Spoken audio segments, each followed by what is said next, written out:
ITIL Basics. First things first, let's quickly revisit what ITIL is all about. ITIL stands for Information Technology Infrastructure Library.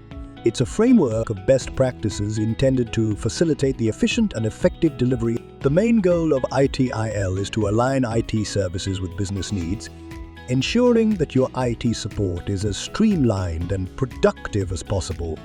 ITIL V4 Foundation. Now jumping into ITIL V4, the latest update to the ITIL framework.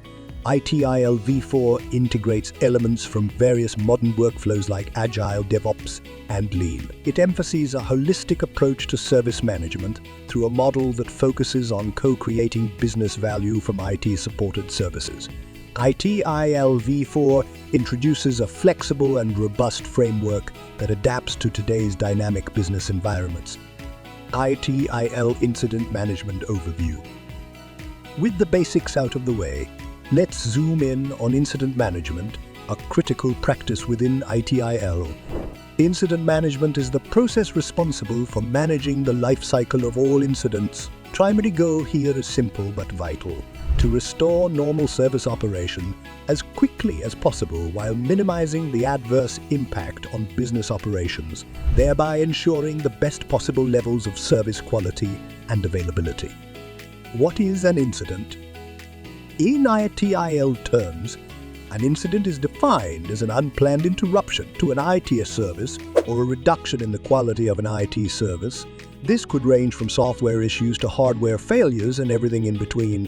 How does incident management work? Let's break down the process. Incident identification. This might sound straightforward, but quickly identifying an incident is crucial in minimizing its impact. This can occur through user reports or automated alerts from monitoring systems. Incident logging. Every identified incident must be logged and categorized within the incident management system.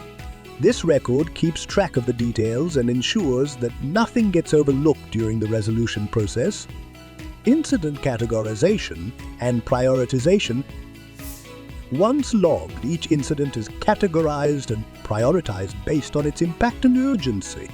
This helps in allocating the appropriate resources to resolve the incident efficiently. Initial diagnosis. The support team attempts to diagnose the problem and, if possible, aims to resolve it immediately. If a quick fix isn't feasible, it escalates to higher-level support groups. Investigation and diagnosis. This step involves deeper analysis to understand the root cause of the incident. It may involve specialized teams depending on the incident. Resolution and recovery. Once the solution is identified, actions are taken to resolve the incident and restore service to operational status. Incident closure.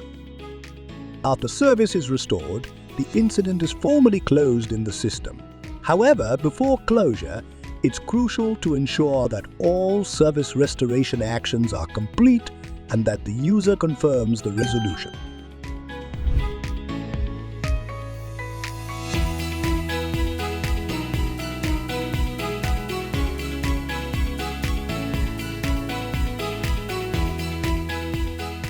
Thanks for joining us today.